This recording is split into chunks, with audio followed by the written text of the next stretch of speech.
Naomi Rawlings is a USA Today bestselling author of 18 historical Christian novels, including a fan favorite Eagle Harbor series, which has sold over 450,000 copies. She lives with her husband and three children in Mishinga rugged Upper Peninsula along the southern shore of Lake Superior, where they get 200 inches of snow every year and where people still grow their own vegetables and cut down their own firewood just like in the historical novels she writes. And in today's episode of Auto Interview, it's my utmost pleasure, joy and excitement to have on the show today, Naomi Rawlings. How are you doing today, Naomi? I'm doing well. How are you?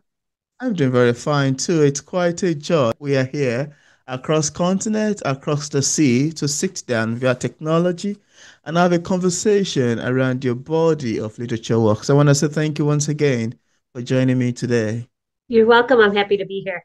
Yeah, yeah. So Naomi, we are going to get to the nitty-gritty of what actually inspired you to write your upcoming book, Against the Rain, which is the latest book in the Door of Alaska series. But then you've been a writer quite amazingly for the past 17 years now, and you've published multiple titles aside from this particular series that we're about to delve into. Now, I wanted to ask you, what is your first creative spark as a writer? What is it that fuels you, that inspired you, that keep you motivated to keep writing? And how did you choose a title for this book? I'd like us to start from there, yeah? I love bringing history to life for my readers. And I love going in and finding maybe some of the uncomfortable or messy or small, little known parts of history and just making it come alive. I think that in some ways we're really fortunate living when we do today because we have so many amenities and so Yeah. many things that we could just have with the snap of our fingers. Mm, Civil rights have come such a long way as well. And so going back in time, it's always interesting to explore like what mm, happens if you take some of those rights away. Like if women yeah. find it harder and harder to have a that's anything other than a teacher or a secretary, right? Or a Mm, bakery owner. And then there's also like the real historical aspect that I like exploring. Like this was a real problem back in the 1800s. So what would mm. happen if I set a family in the middle of this? How would this have, how would they have responded to it in real time? So I like both of those things. Wow. I must say that that's an amazing one, really, that could lead into the beautiful spark towards the making of Against the Rain. That's really amazing. If you have a copy of the book, I'd like you to show to the camera, just so it's what it looks like. Oh, yeah, so this one is the one that Mm, released in May of the series, and it's called Echoes of Twilight. It's set in historical Alaska in the late 1800s, shortly after the United States purchased Alaska from Russia. And there's just a lot of things going on because, like, the US government had no clue what they were doing with Alaska. They bought all this land, and the people who had been living there for 100 years or whatever like it was just kind mm, of a mess in how they went in and started to manage it so differently than the Russians. So the whole mm, series, so Against the Rain, the new book, this book, Echoes of Twilight, and some of my previous books in the series, they're all mm, about this one family that is Russian and they've been living in Sitka for almost 100 years. They have grandfathers and great grandfathers, and they have a shipping company, and they stay and they don't go back to Russia. And there's just all kinds of, I guess you could say, shenanigans or like legal things they have to deal with, difficulties. Like it's a really interesting time in American history, mm, and it's not one that most people know of unless you like live in Alaska and you learn like Alaska state history. It's not something that I think most people in the world know of how rough that transition from Russian to American control of Alaska was, both for the mm, Native Americans and the people who'd been there involved in the fur trading industry for mm. a couple of centuries. So yeah. Mm. And that's an amazing description you've got in there. And your answer to that actually got me wondering and curious as to what inspired you to title it Echoes of Twilight, which I think it's a beautiful title name, really. Could you tell us about the making of that? Well, with this Dawn of Alaska series, I tried to go for more literary, like broader historical titles. So they're all like Mm, written on the mist, and that's based on the area of Alaska where this is set. Southeast Alaska is one of the rainiest mm. areas in the whole world. It rains, like hundreds of days out of the year. Wow. So I have Written on the Mist, then I have Whispers on the Tide, and that one is about a ship captain who's trying to get the U.S. government to acknowledge that the fur seals are Mm, being harvested almost to the point of extinction. They're like there was supposed to be a limited amount of hunting, and it went wow. way overboard. And that incident is actually the first international environmental treaty in the whole world. It was signed in the beginning of the 1900s between like Mm, Russia and Canada and Japan and the United States to stop the hunting of the great northern fur seal so that they didn't go mm. extinct like the sea otter almost did. Oh. So those are kind of how I started with naming the series. So Echoes Mm, of Twilight is set in the mountains, and there's an explorer who was sent in to save a team of botanists that got lost, and wow. they're trying to get out. And so I thought there's a lot of pretty sunsets as they're trying to escape winter and get out before winter. And the twilight kind of gives it like that ominous feel of like Mm, winter might be coming too fast. So yeah. I suppose I could have gone with like Under the Mountains or something like that, or for a title, but no, I chose Echoes of Twilight. And Mm, Against the Rain is one where there's fighting a lot of corruption that's in Alaska, and with the government and the bureaucrats who are there. yeah. And so it's kind of, yeah, like you're trying to work against the rain. Like, can a person Mm. really push the rain back or hold the rain back? Like you can't, but it feels like it for the Amos family that the series is centered around. That's really an amazing name, and to me, I find it to be quite captivating and also fun to give a book. Yeah. Now let's take it back to the beginning. When did you publish your first novel, and what was that experience like for you? And also, you're currently indie published, but have you ever considered going the traditional route, or it's staying independent part of the long-term vision for you? Just curious. I got my first contract from a Mm. traditional publisher in 2011, Oh, and the book was published in April of 2012. So I did come from a traditional publishing house. I published 4 books with them. And sometimes in traditional publishing, it kind of works where there's a lot of resources for the giant selling authors, and there's not mm, a lot of resources for the mid-list authors.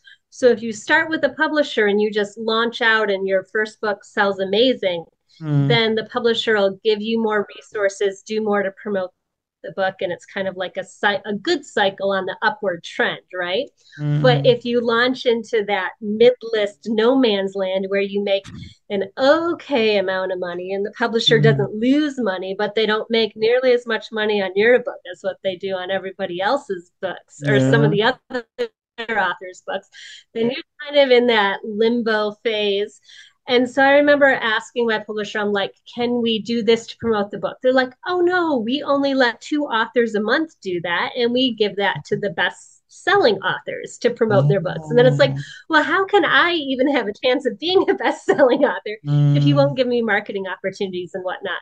So it was in 2014 that I then decided to go indie. And then I took the year of 2014 and I took my advance from my last traditional book, which was not a lot of money, by the way. But I took that mm, and I used it to launch my indie series to pay for the covers and the editing and get some marketing done for my first indie series. And so that was the Eagle Harbor series. And mm. that's the series that has sold the most copies for me since then. Yeah. Wow. So Wow, that's an amazing story you've shared with us. Quite interesting to know and quite interesting to hear. So thank you very much for the lovely sharing. Thank you. Now I wanted to ask you, Naomi, when it comes to writing, Are you a plotter with spreadsheets and outlines in front of the computer that you have to follow on, or more of a sit down and see what happens kind of writer? Quite funnily, I would love your take on that, yeah. I am in the middle of those two things. So I Mm, have a general outline. I equate it to doing a jigsaw puzzle. I have a mm, general outline in that the big things are usually like mostly figured out. I know what I want the picture to look like at the end of the book. I know what the main problems, the internal conflict, the external conflict, who the bad guys are going to be. I know all of that. But when I start writing it, I don't have chapter by chapter plotted. I don't have scene by scene plotted. To me, it takes away from some of like the depth of the characters that I can write. If mm, I'm like, so even though I have the broader framework, I want to get in and like feel the characters' emotions while I'm writing and be like, oh, I thought they were going to respond this way, but now that I'm actually in the middle of the scene, in the middle of the book, after they've gone mm. through all of these other things, like there's this other issue they need to deal with, and I'll open up a layer in the middle of the book sometimes. Yeah. So yeah, so I just say that it's like putting together a jigsaw puzzle. I know what I want the whole picture to look like. And then, when you dump all the pieces out, you start with the edge pieces, right? And you find all the Mm, flat pieces and you put them together, and that's structure and the plot. And this is, my beginning, right? And then after that, it's like, oh, I found all these red pieces over here. Let me build the red section. So that's mm. kind of how I work on it, or Oh, how I think of it. I can see so far ahead in my novel.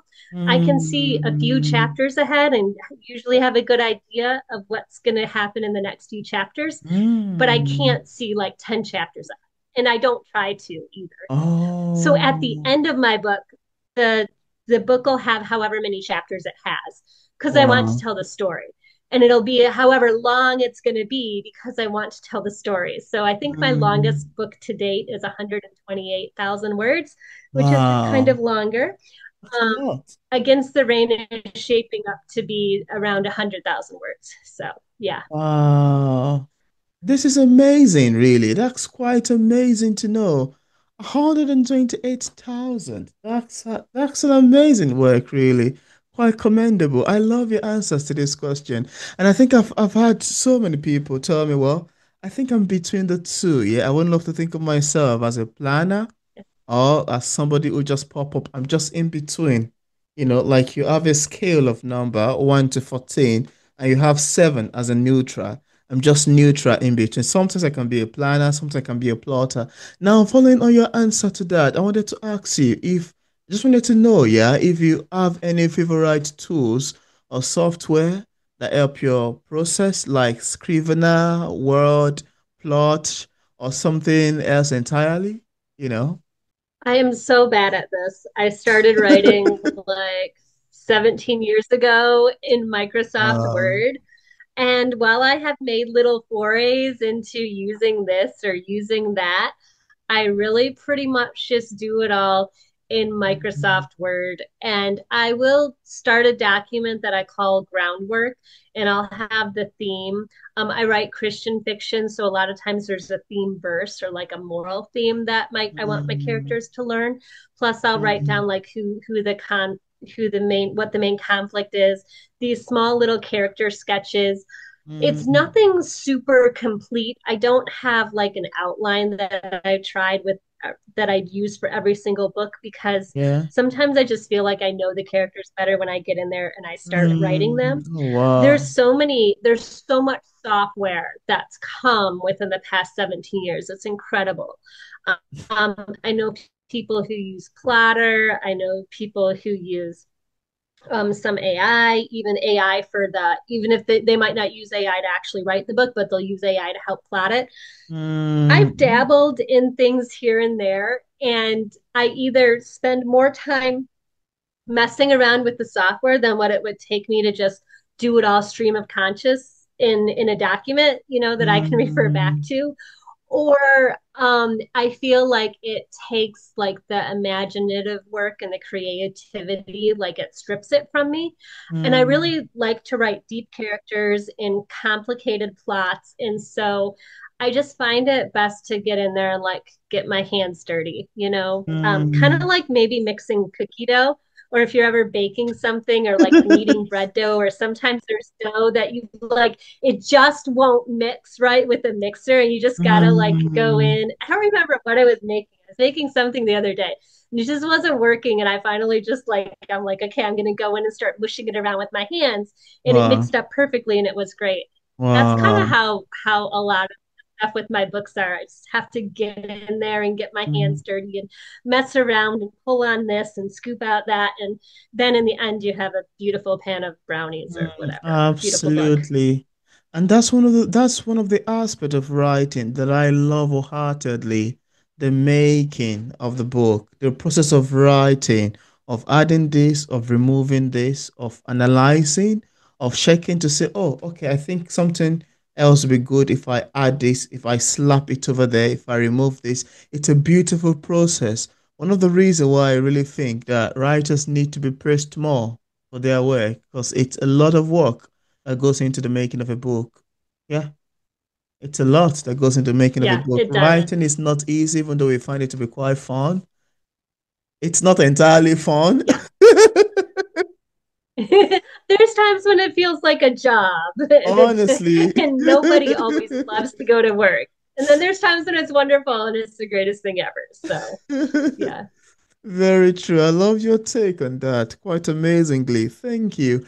Now, I wanted to ask you, because as an author running your own business, how do you manage everything from writing to marketing to admin?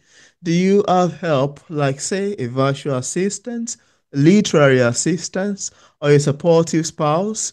And also, what was the one shift, big or small, that really help you grow or stabilize your auto business? Would love your answer to this. I do have help in terms of I have a virtual assistant who is something of like a project manager almost for me, Mm, or a title manager, I guess, not a project manager, but more of a title manager in terms of at this point she uploads all the books. If I need prices changed for a sale or something, she goes in and she changes the prices. She takes away some of that, so that I don't have to do it all myself. She formats the mm, books. I just hand her the word file, and she formats them for me. And as we're dabbling and doing some translations, and so she's doing the formatting and the uploading for those as well. I sell a lot of books on my own website, and so she handles mm, the customer service from the website too. So she'll, when people come in with questions, or maybe they didn't get their ebook, or it went to a different email mm, address, or they typed in their email address wrong, and we sent it to no man's land, whatever. She helps with that, and then I have another assistant who also helps with customer support, customer mm, communications, and so they'll switch off so that Becky doesn't have to do it every day. So those are mm, the first assistant I had was Becky, and it was back before I even had my own store, online bookstore. And she was, mm. and so she's just been with me from almost the beginning. I brought her on in Wow. 2017, and I published my first indie book in 2015. So yeah, so Mm, almost 10 years. And then I do wow. have a marketing assistant that I hired last year. And so I do a lot of the I like doing the marketing and kind of coming up with the ideas for the marketing.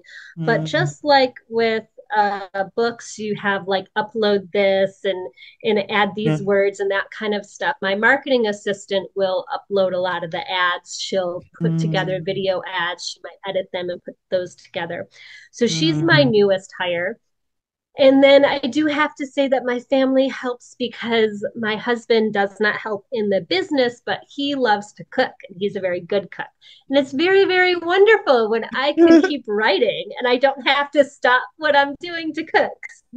So that is hugely helpful. yeah. And then my children are pretty great at cleaning when we need to get stuff cleaned and I'm on a deadline. I'm Mm, not always on a deadline, but there's, an ebb and flow in the whole yeah. writing universe. Sometimes it's like, oh, yes, there's work I need to do, but it doesn't Yeah. have to be done in a month. And then there's times it's like, oh, I have 5 things that have to be done by the end of this month. All I'm doing this month Absolutely. is work. Oh wow. I love your answer to that. That is so fun to get to listen to. Quite amazingly. Thank you. Thank you very much for sharing. I really love your answer to that. Thank you. Now I want us to go to diversify a little bit because as a writer and reader, one of the things that I love most is to sit back, fold my hands, perhaps get a cup of coffee and listen to readers' feedback. You may want to agree with me that one of the things that makes literature to be quite complex is the fact that it can be interpreted in different ways by different readers based on their opinions. And sometimes the reader might get the message intended by the author. Sometimes it might be close to getting the message. Sometimes it might even be far from getting the message, say several miles or several kilometers away. And most of the time, they might hilariously misunderstand the book and interpret it upside down. As interestingly fun as they sound, I would like to ask you, how do you feel when readers interpret your work differently than you intended? How does that make you feel as a storyteller? It doesn't really bother me. Sometimes I'm like, I don't know how you pulled this. I'm like, I'm not sure where this came from. We all have different experiences in our lives Yeah. too. And so sometimes something that I write, put in a book and has no, it's inconsequential to me might really Mm, impact someone else. The majority of the emails that I get from readers are all, oh, I love this book so much, or I'm going through a mm, hard time right now, and your book was so inspiring. I tell mm, people that those are the kinds of books I write. I write books that are inspiring, that have hope, mm. because there's so much like darkness in the world that I Absolutely. always want to write something that gives people hope. So Yeah. Oh, wow. I love that statement. There's so many darkness in the world. I love to write something that gives people hope. Very important and such a great mission. Thank you. Thank you very much for adding that. That is very powerful. A beautiful statement to make, even. Yeah, yeah, thank you. Now, apart from the book we've mentioned so far, particularly apart from Echoes of Twilight, I know you have a lot of book actually, yeah, but I know you're gonna, I'll just mention a few for us. Anyone you've authored or say currently working on? well, yeah. So I'm currently working on Against the Rain, which will release Mm. in December just after Christmas. So that's book Oh, five in the Dawn of Alaska series. But you can mainly think of my work as I have three series, I guess. The first one is set mm. near where I live on Lake Superior Wow. in the late 1800s. And it's Lake Superior is very wild and there's a lot of snow Mm. and a lot of snowstorms. And so I set this series in a little town about an hour north of where I live, based on a real lighthouse and a real life-saving station, which the life-saving station is like the forerunner to the U.S. Coast Guard, but they Mm. would shipping was a huge industry, and Mm. the U.S. life saving service, their sole job was to rescue sailors and passengers from shipwrecks. And so Mm. the stations would be positioned in rocky or dangerous areas, and then they would patrol. They had these giant stands. They would patrol for shipwrecks, and Mm. so that was that series. The town was only accessible by ship and only about 6 months out of the year, because once the harbor Wow. froze over in November, you were kind of, from November to Mm. April, you were kind of stuck. It's hard to get there by land because they get about Mm. 200 inches of snow a year, 2 to 300 Mm. inches of snow, which is 20 feet. I don't know how Wow. that translates into metric. I'm sorry, but Wow. it's like a lot of snow. And so that's my first series is Eagle Harbor. And so I did 6 books there, and then I took one of my characters, and I actually have this book here. I took one of my characters and I took her from like snowy cold all the time, and I put her down in the Texas desert. And her name's Ellie, and Wow. so she goes down there to marry a rancher down there. And so then my next series is set in Texas. And that's where I started to get a little more into the real history, because the Texas Mm. Promise series is kind of based around the reason that the Texas Rangers, which were like the first state police force in the United States, Mm. the reason that they were invented or the reason that they were brought into existence. And that's because there was a lot of cross-border cattle rustling. And so the Mm. cattle would be taken from the US border and driven over the border into Mexico. And once the cattle was in Mexico, US law enforcement wasn't supposed to go over there and get the cattle back. But sometimes they Mm. kind of did, right? And so Mm. that's kind of where the Rangers came into play because there was cattle like by the tens of thousands being driven Mm. into Mexico. And a Wow. lot of Southern ranchers were keeping a lot of money in cattle. And so I have this smuggling ring and this Mm. cattle rustling ring on the US Mexico border. And Mm. in learning and in researching that series, I learned that the US Mexico border has been interesting for a long time, right? Oh, There's like wow. this area, because we hear a lot of it. I mean, even over in where you are, you probably hear of it in the news sometimes. Yeah. And it's just been really interesting for a long time because Mm. there's a lot of like cross border commerce and like the people who've lived in that region for a long Mm. time. Like the Rio Grande is just a river, we just cross it, whatever. But then Mm. jurisdiction wise, it's kind of long been a thing where crimes committed in the US, because Wow. that part of Mexico is very undeveloped in a desert and not a lot of law enforcement. So you can get criminals crossing Mm. the border really easily. So it's really interesting. So that's my second Wow. series. That's the Texas Promise series. That's 5 books. And then Wow. I moved up to Alaska. And like last time, I took one character. He's a marshal, Mm. a U.S. Marshal. It's tied into this book. It's tied into the last book, my last Texas book. And Oh, so the tomorrow. marshal in here, Jonas, he Wow. has a case go very, very bad. And his mom and his fiance die, and he blames himself. And so after they catch the bad guys, who don't want to give too much away, after they catch the cattle rustlers, he says, Mm. I am done with law enforcement and I'm going to go north where no one can find me and I'm going to work in this gold mine in Alaska. So he goes up to Alaska, and then things don't go the way he hoped, and he ends up meeting this family that's been in Alaska for 90 years. That's the Amos Mm. family that the series is centered on. So that's I string all of my series together, but Wow. I have three main series: one set on Lake Superior, one in Texas, and one in Alaska. So Wow. I must say that that is such an amazing, compelling, and captivating story. Thank you yeah. very much. And I am so impressed with how you interwoven all of these things together. And I must say you've got a lot ongoing, really. I hope you find some time to sleep. Yeah, Hopefully. thanks. Really, hopefully. Because that is really a lot of work ongoing underneath. Yeah, This is yeah. It's impressive. fun. I enjoy it. And like I said, I enjoy writing about these small areas where this stuff went on historically and bringing it Mm, to life, really. And so absolutely.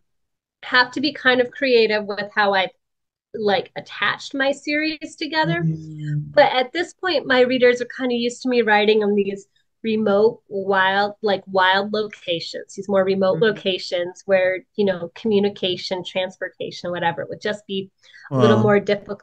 And you can kind of create this small town feelings where, like, what happens in the small town stays in the small town, whether it's good or Yeah. bad. And so it's fun. I like it. And it works for me, Mm. it works for my readers. So Oh, wow. That's an amazing one. Thank you very much for sharing. And just in case we have some viewers who are watching this interview and who are still looking forward to getting a book published, but they are writers, they are struggling, they're perhaps, stuck in one way or the other, what best advice would you give people in this category? And also, where can interested viewers get a copy of your books from? best advice I would give is to write every day. Mm. Because I say learning to write is like learning to play the piano or learning to play basketball or soccer. Or the It's a violin? skill and you need, yeah, right. It's a skill and you need to develop it. And so the best thing to do is write every day. And I would Mm. say, like, if you have a limited amount of time, writing for a half hour a day is better than writing for 3.5 hours on the weekend. Because if you do it every day, at least you're practicing and you're getting better at like putting the words that are in your head, or it's not even words really for writers. Sometimes it's more like we have an idea and then we have to put the idea into words and then we have to put the words onto the computer. And so the more you practice taking the idea that's in your head and putting it onto the computer, the faster the process becomes and the better you get at it. Because when you first Absolutely. start writing, it's really hard to take all of the ideas in your head and you put it down on the computer and then you go back and you read it 2 weeks later and you're like, this is boring or this is terrible or what I Mm. have written is not actually anywhere close to what I was imagining in my brain. So let me go back and let me add this part and let me add that Mm. part and let me change this part. And it gets closer to what was in your brain. So I Wow. don't know a way to make that process faster. I think just like some people are naturally talented with music or with playing the piano or sports, there Mm. might be a degree of natural talent, but if you don't ever actually practice it and develop it, it's not going to, get you amazingly far. So, Mm. yeah, then you asked where can readers find Get a my copy. books? They can find it on my website. Yes, naomirawlings.com. Mm. NaomiRawlings.com. And then there's actually a free ebook available there if you want to go ahead and give me your email address, I can send you an Wow. ebook copy of this one right here. It's my first Texas novel. So there's that as well. That's an amazing one, really. And I want to say thank you very much for that lovely advice you've got in there. I'm hoping that viewers, even including myself, will love to utilize it as I find it to be quite inspiring, even. And also, I left a link in the description part of this interview where interested viewers can get a copy of Naomi Rawlings' books directly on Amazon and Barnes& and Nobles on our website and also on other platforms. I also left a link to Naomi's social media pages for possible followings. So thank you so much, Naomi, for joining me today to talk about your body of amazing literature work. I must say this is really amazing, quite exciting. I find it to be quite inspiring as well. I take some notes that I'm going to get back to much later on, and because this is more like a class, very impressive, amazingly. Yes. Thank you very much. This is really, really impressive. You're welcome. I was happy to be here. Thank you. I always enjoy talking about writing and books. It's not something I get bored with, obviously, since I have 18 of them. And I read many more than what I write. So, yes. That's amazing, really. This is really great. Thank you very much.